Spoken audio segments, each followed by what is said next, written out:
the college protests throughout the US, which is actually part of your paper, looking at the legacy of these protests from Vietnam. So, in case, hopefully, you've been paying attention, but there's quite a few videos out there right now actually comparing Vietnam to the protests as where they're unfolding right now. So, that may actually be able to help you. So, for this paper, I provide you 7 documents that you will have to use in order to support your argumentation. So the prompt is as such. It's fairly extensive, but I was trying to make sure that you would answer the prompt correctly. So I gave you a lot of details, okay? So basically, it's discussing the protests of the Vietnam War in the 60s and the 70s, right? Now, you have to make sure to argue whether these protests were justifiable acts of dissent or if they were detrimental to national unity, security, and foreign policy of the time. You have to analyze the motivation behind the protest, the methods that were being used, and the reaction from the government and from society. And then you have to evaluate how effective they were in influencing public opinion, government policy, and the course of the war. And then you have to consider the enduring legacy of the protest, right? Like, what does that mean? What did, do we still see protests like this? I'm lucky you. Yes, we do. And therefore, that is in that room. I don't think it's a stretch to say that the Vietnam War was probably the most controversial conflict we engaged in. It's technically not a war, even though we do refer to it as a war because it's everything but the name. The last time the United States declared war was for World War II. We have not declared war since then. We have been in international conflicts, which obviously raises a few questions here and there. Vietnam was incredibly controversial because the questions why are we in Vietnam is going to become the greatest question. Some of you may have grandparents that actually served in Vietnam, grandpas, and we know that the level of PTSD or post-traumatic stress disorder is incredibly high in Vietnam War vets to this day, right? Even like if they are old men, they are still pretty traumatized from that war. Last year, just to tell you how this war is difficult. It's horrific on so many levels. Just to tell you, last year I had a student telling us that her grandpa was deployed in Vietnam, then came back and had to be redeployed to Vietnam. So was had to do a second tour in Vietnam, and he did not want to go back so badly. He had been so terrified and so shocked by Vietnam that he decided to shoot himself in the feet so he would not have to go back. Like, this is how much men did not want to go to Vietnam. We're talking about 18, 19, 20-year-old kids that are sent out to Vietnam and they're sent out to die. And obviously, these kids that are being drafted, they're like, no, thank you.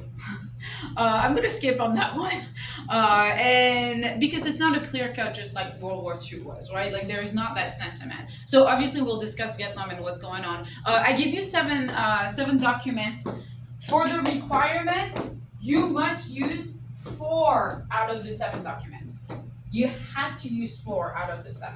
If I cannot find 4 that you've used successfully, then no, you do not. Your grade is not going to be good. Is the first thing. The documents are kind of trying to help you structure your argument. Obviously, part of the paper is to you also investigating the Vietnam War on your own, reading the textbook, and investigating primary sources, secondary sources about Vietnam. But the first one is LBJ addressing. Is a speech at John Hopkins when he's like, why are we in Vietnam? The second one is from Muhammad Ali that refused to go to Vietnam. The third one is a depiction of the domino theory, which was the theory of the government of the time. The fourth one is from Louisiana State University, because it's all over the country, and it's a protest from students. The fifth one is Martin Luther King Jr. discussing Vietnam. The document 6 is the credibility gap, or the truth about Vietnam. Because by 1968, we're like, wait, is the government lying to us? Shocker, I know. So there's going to be that sentiment here about the truth about Vietnam. And the last one is a speech by then Vice President Spiro Agnew discussing the irresponsible, condescending students. Because he views them as like that. And the quote says it all. I would swap the whole damn zoo. And he's talking about the students. That's the vice president of the U.S. You are lucky for this source. You can either read the source from the vice president of the U.S. or listen to it. This is a link that will take you to the speech. He gives this speech at the Republican Party fundraising in 1970, and so you can listen to it, or the transcript is below. You choose. The due date is Monday, May 20th. That gives you 2 weekends and all of the days in between to work on it. I want to mention this. You must have a defensible thesis statement. Meaning, this is argumentative in nature, right? The question I'm asking is, do you think it was justified or do you think it was unjustified? And each are fine, but you need to actually make clear your position in your thesis statement, right?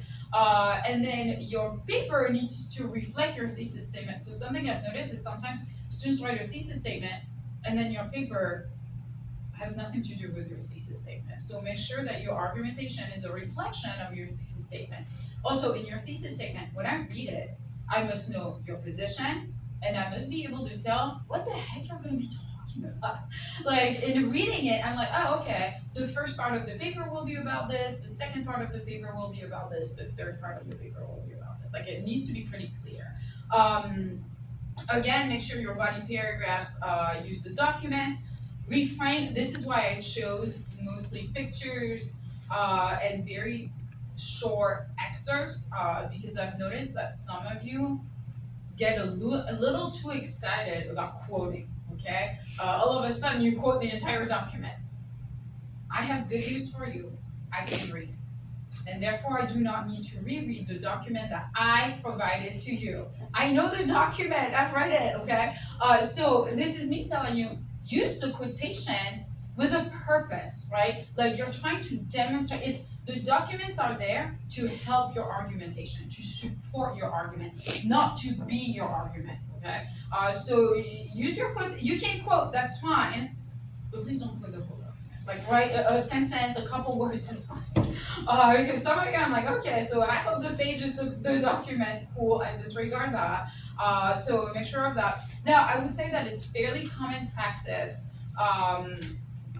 Actually, it is the practice. It's common practice even in H106 to make sure that in your paper you are able to nuance your argumentation.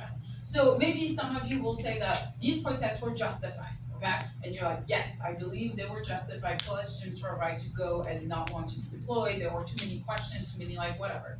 But you have to be able to discuss the nuance part of it, meaning even though you very much agree with that, you have to be able to either demonstrate that there were other reasons as to why people were protesting out there, right? So either that argumentation is not in your paper, but you know there's something else, right? Example, maybe you don't discuss minorities. Maybe that's where you nuance it. You're like, also, by the way, I know I've argued, please do not use that, but while the argumentation was about this, other factors were contributing to the protest, right? Like such. Or you can discuss culture movement, whatever. Or if you want, you can do completely a counter argument saying that, well, even though students were out there, many argued that communism was the greatest threat of the world, and therefore this is why we needed to intervene in Vietnam, right? You need to be able to nuance your point. I would say that in American history, very few things out there are like black and white. There are like a nuance of gray, though some of them are definitely black and white. Slavery in the Holocaust, we don't discuss the nuance part of it, thank you. That's very much right or wrong, okay? But I will say example, I don't know, I've never really discussed it with Mr. Ringel. Now it's going to be my lunch discussion. But for example, the cause of the American Revolution, right? Some historians will be diehard saying that it's the taxes, right, that causes, and I will say the vast majority of the American public, that would be the argumentation too, that taxes is the reason why we go into the American Revolution. I would disagree with that. I would say that, yes, I understand. I wouldn't see, that's the nuance point. I wouldn't say that it didn't contribute. I would say, no, it definitely did contribute. I don't think that's the cause behind it. I think the proclamation of 1763 is. That's what causes all of the other issues. And leads to quartering of soldiers and whatnot. So that's, to me, I would very much argue that that's actually the cause. Though, in my nuance, I would say, though I very much understand that taxes did contribute to the integration.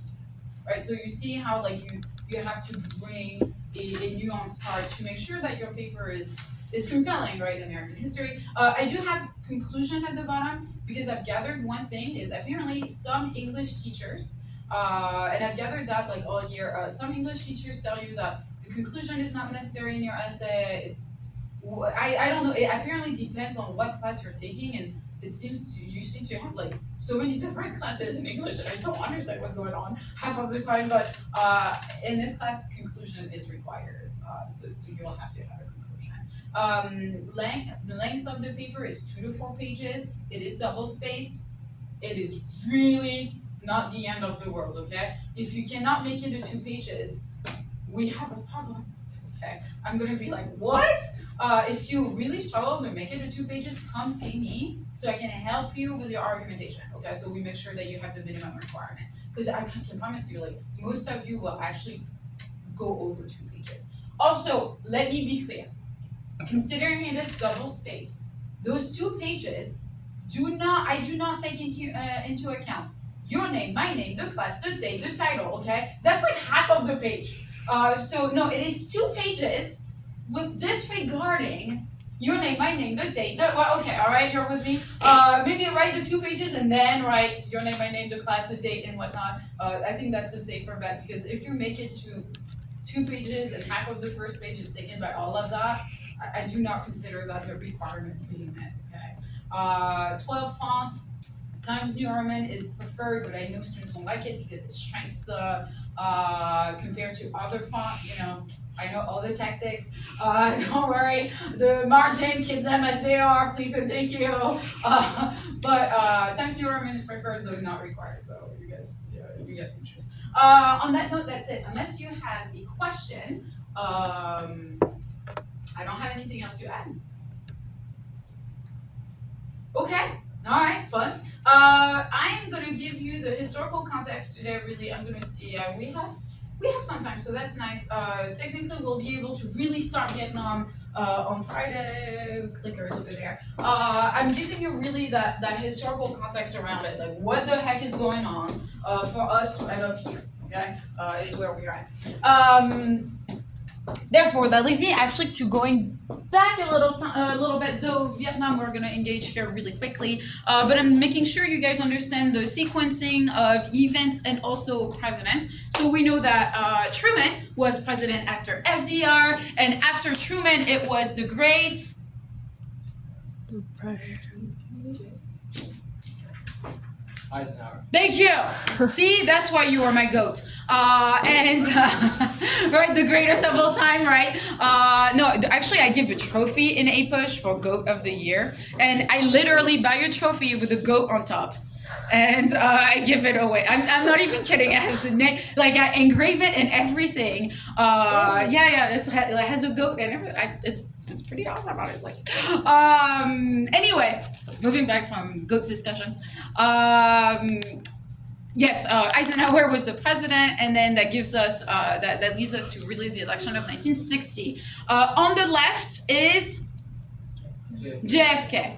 On the right is Nixon. Very nice, Richard Nixon.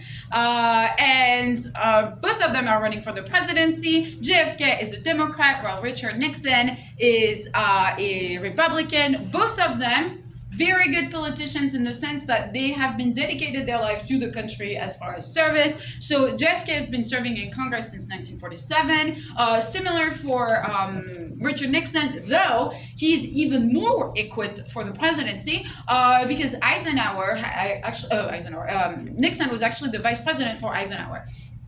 So, for all intents and purposes, he's really well prepared for a presidency. Both of them are World War II vets. So on paper right now, if you look at them, you're like, not much distinguishes them, right? Except obviously their political party, but on paper, they're like pretty good. Now, here is the big difference.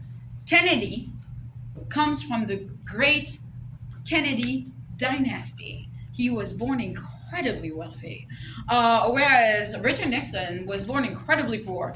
So right there, you see a difference in upbringings and visions of the world and whatnot. This is where sometimes the political campaign will take it. Well, Kennedy is wealthy and also has a pretty good pedigree, shall we say. However, he's a Catholic. And in 1960, America had never elected a Catholic. And at the time, political experts tell the Kennedys, Congress is fine, but the presidency can't get it, not as a Catholic. And it becomes the greatest liability of the Kennedys, the fact that he's a Catholic. America has only elected 2 Catholic presidents, Kennedy and Joe Biden. Those are the only 2 Catholic presidents we've had. Now, the other class, I think it was my 6th period, maybe my 4th, I can't remember. They were like, but what's wrong with the Catholics? And I was like, were you absent during H105? How did you make it to H106 without asking me that question? What's wrong with the Catholics? Please tell me. What'd you say? Everybody doesn't like them. Thank you. Everybody doesn't like them. Why not? Anyone a Catholic in the room? Let's see. Here we go. All right, we'll stand together over there. Yeah. Why are we a liability here? What's the story for the Catholics here? Yes. Okay, well, that's 21st century stuff, there are definitely issues. And I would not say minor. Oh my gosh, what a terrible pun to make. Oh my gosh, okay, never mind. If you got it, you got it. Anyway, yes, go ahead. She got it, yes. When the Americans first came over, it was a very heavily Protestant group, and so they were anti-Catholic from the beginning. Thank you. Right? That's the birth of the nation, you guys. The Catholics were, persecuting everyone else. So the Catholics were definitely not well appreciated in America. And that sentiment has really lingered. The Irish, even when they immigrated as Catholics, they were still in pretty hot waters, really, when they got here. So it is a liability. Now, he's really young. He's 43 years of age. And he's 47. Wow, there used to be a time where candidates were under 50. Who knew? But here we are. Now, America is this guy, self-made man, right? World War II vets, vice president for Eisenhower. He's also fairly young, right? 47. But America is but he's pretty. So nice looking of a man, right? This dude can talk, yeah, whatever. But him, we like looking at this gentleman, okay?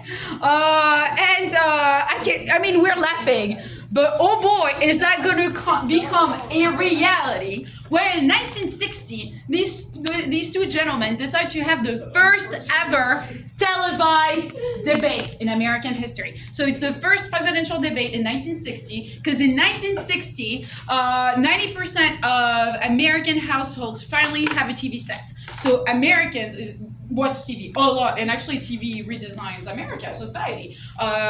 From politics, all of a sudden we're watching rather than listening to politics or reading politics in the newspaper. TV dinners are going to become a thing. Americans are like, oh yeah, I want to watch TV and eat my dinner at the same time, right?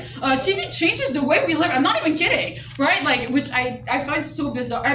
This is not for me. I to each family their own. But it's strange to me to be eating and watching TV at the same time. You need to be doing either or, not both. You need to be sitting at a table to eat your dinner, and then you can do another activity after that, right? That's, I don't know, it's a strange concept. Anyway, I know I'm probably the weird one here. Anyway, America, the whole society is being redesigned by TV, right? Vietnam will become will become, a couch war where we watch it unfold in front of our eyes on the TV set. But in 1960, TV is it, right? And so there's excitement, and TV networks want to organize the first presidential debate. That would be nice. And so that's exactly what happens. Both candidates agree, Nixon and Kennedy, they agree to it. And so when they show up to the set, the TV, the TV members, they tell the candidate, hey guys, just so you know, it's TV, and therefore you're gonna have to be wearing makeup because otherwise the light is gonna like wash you out. Because those lights are so bright to make you look good. And Kennedy's like, give me all the makeup, okay, make me look good. And they put the makeup on, and Nixon. It's 1960. Okay? Nixon is like, I'm a dude, I don't wear makeup. And therefore he refuses to wear makeup. So when the TV goes on, you have Kennedy looking all young and beautiful and healthy because he has the makeup and whatever they did for him to look good. And then you have Nixon over here. And he's completely washed out on that TV debate. He is all white. You see his eyes, and that's it, really. It doesn't look good. And on top of it, now we cannot control how much we sweat. Okay, I'm not blaming Nixon for it, but these lights are really, really warm. They generate a lot of warmth, and he gets really, really hot in his suit, and he's like sweating profusely. And that's exactly what's being there. He's like patting his face during the debate with his sweat on it. And most Americans are watching the debate and like, ew, what's wrong with him? Right? They're like, he looks sick. Well, I'm not gonna like this dude. He looks all weird and gross. And then they're like, ooh, but Kennedy, look at Kennedy, pretty. And so what's super interesting about this debate is Americans were polled the very next day after the first televised debate. In the polls, they were asking, who do you believe won the presidential debate here? People who watched the TV, they were like, well, Kennedy smoked Nixon. Like, there's no questions asked. But people who listen on the radio, they were like, well, Nixon was a much better candidate. He argued, he was better articulate, he had better arguments, and therefore that leads me to, we've always paid attention to the argument being made, not just the cosmetic, right? And the problem for Nixon really is the fact that, well, people don't listen to the radio as much anymore. People spend more time watching TV, and that TV debate kind of seals the election. Kennedy will be elected because he's pretty. And that's why we elect our candidates, because they're pretty. And really, at the time, I'm not kidding. Kennedy is that representation. His wife is beautiful, Jackie Kennedy, and they have like beautiful children. Well, this is a sad rendition of the children over there because that's at the funeral. But the Kennedy family is really pretty. Let me be clear: the ladies fantasized about JFK, and the gentlemen, well, maybe they do, but that's none of my business. But I will say they want to be him, right? The gentlemen want to be JFK. The ladies are like, oh my gosh, this president is beautiful. And yesterday in my 6th period class, we derailed heavily because I was like, he was charming, he was charismatic, and I would argue he was maybe a little too charming because we know that JFK had lady friends that did not include his wife. Where he would spend time with such lady friends, maybe engaging in activities that's supposed to be reserved for his marriage. And there's one rendition, which my other class, then that's where they derailed. It was 6th period, but if you know anything about 6th periods, it's a zoo in there.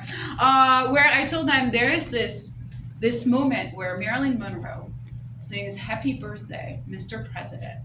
And to say that it's cringy would be an understatement. It's that moment where, it's an innocent, right, happy birthday, Mr. President. But she sings it in a way where I'm fairly sure everyone in the audience, and me included, when I watched it the first time, I'm like, it is inappropriate. I cannot be watching this right now. It's inappropriate. It shall be reserved for like 18 plus who wants to watch this song. It is, oh my gosh, it is so cringy. And I'm sure everyone in the audience is like, oh, okay, well, we know about the lady friends now. The president had multiple relationships with different women. But he's pretty, so that works. So that's the Kennedy is an interesting man, but honestly, Americans love him. We call it Camelot. The Kennedy presidency is just like he's beautiful, he's young, he represents the best of us, right? Kind of situation. I see Jackson has Marilyn Monroe singing "Happy Birthday, Mr. President." No, I'm not gonna play it for you because it's weird. I'll just tell you that. What? I could try to. Yes, you could. Joe yesterday did it, and then the whole class, which made me laugh, the whole class went on Joe's computer right here, and I was like, guys, you realize you each have a laptop, right? But they watched it together, all 25 of them, like on Joe's computer. I was like, that's interesting. Anyway, I was like, I'm not watching it. It makes me uncomfortable. Okay. Anyway, going to the domestic policies of JFK is the new frontier. So really, a new frontier, new leadership, young leadership, right? Is kind of the slogan for this, right? Eisenhower, well respected. Do not get me wrong, war general, but he was old. He didn't have any hair. That's kind of like it's just. He made the presidency look older, and Kennedy comes in and is like the tan and pretty and young, and so the new frontier really reflects that.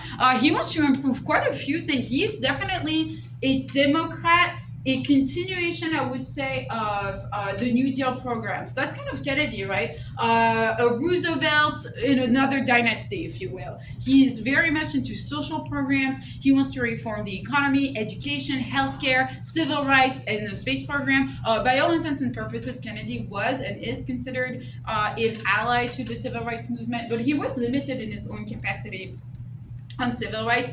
As a president, you're a politician.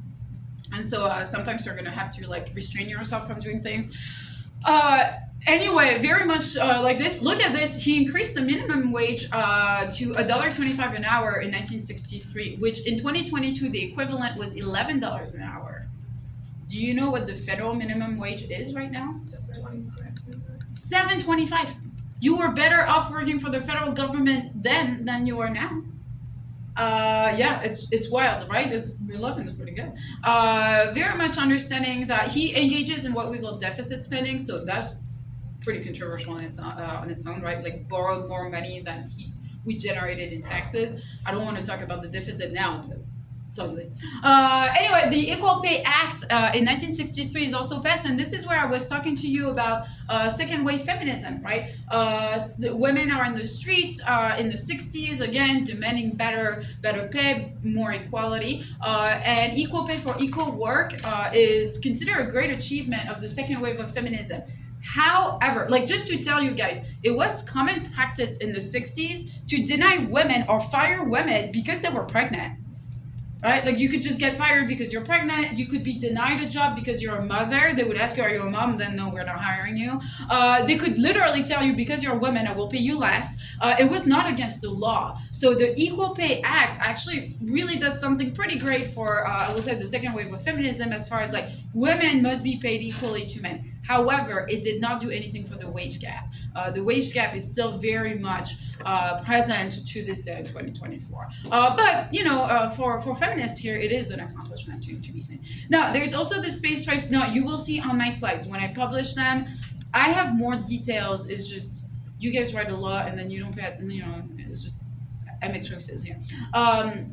The space race is super cool. I will say this is one of the greatest moments for America. I think this is where we shine. It's super fun. Unfortunately, I don't have a whole lot of time on that because we have everything else. But space is super cool, number one, I'll say that. And number two, this is the moment here where I feel like, to me personally, now that's for me, you don't have to share that opinion, this is very personal. I feel like the space race, in a way, maybe not the race part, but what we do in space represents the American spirit really, really well. So this moment here where we have Kennedy and we have space race and going to the moon, right?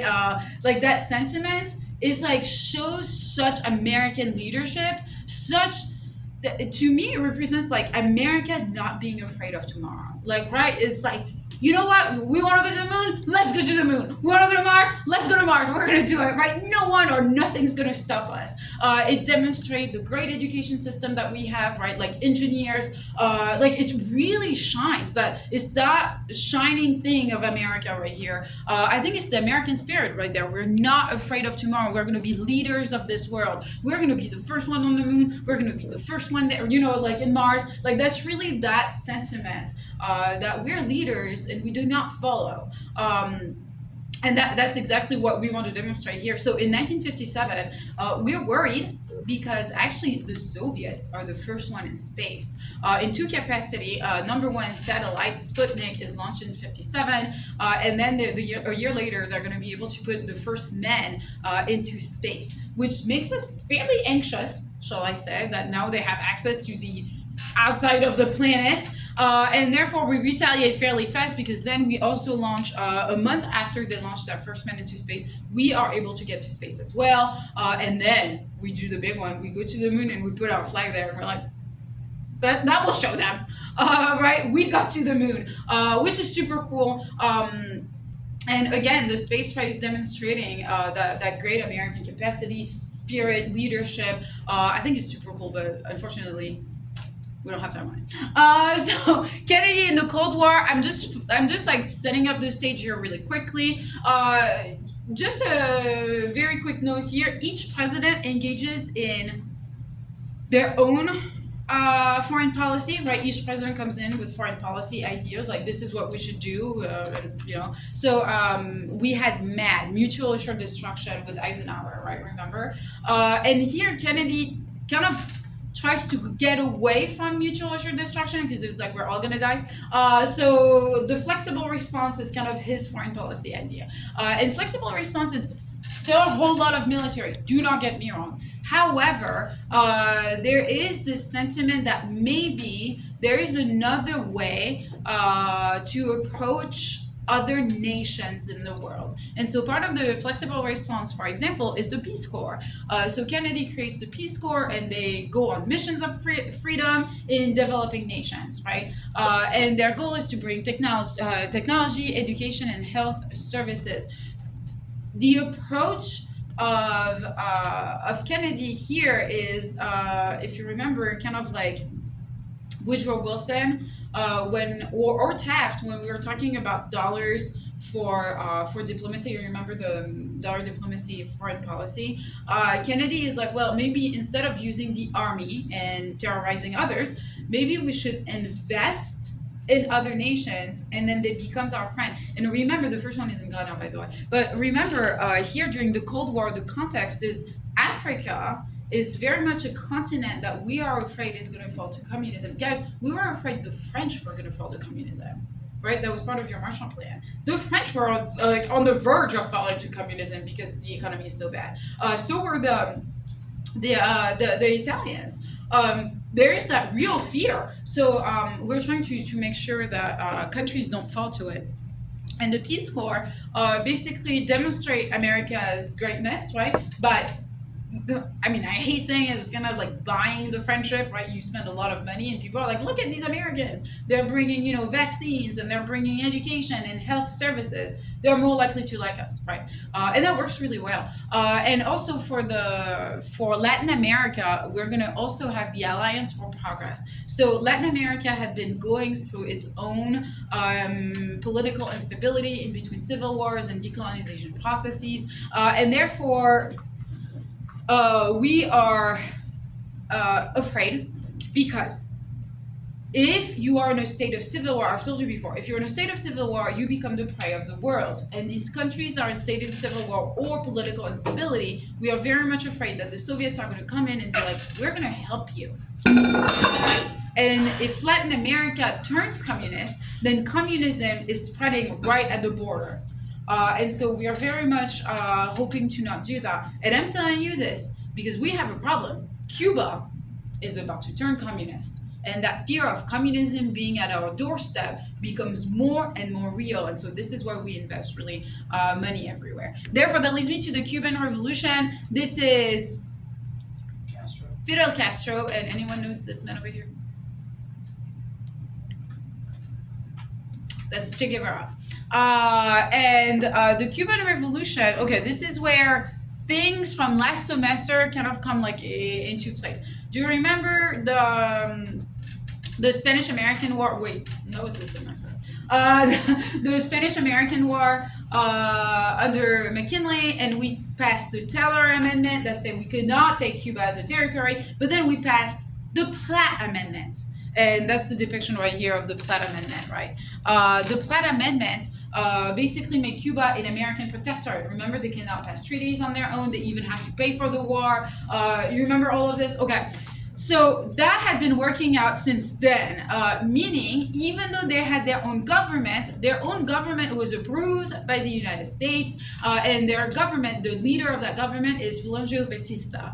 And Batista is a cruel leader. He's a dictator. There is no political dissent under the Batista regime. If you disagree, you will get killed. It's a dictatorship in Cuba.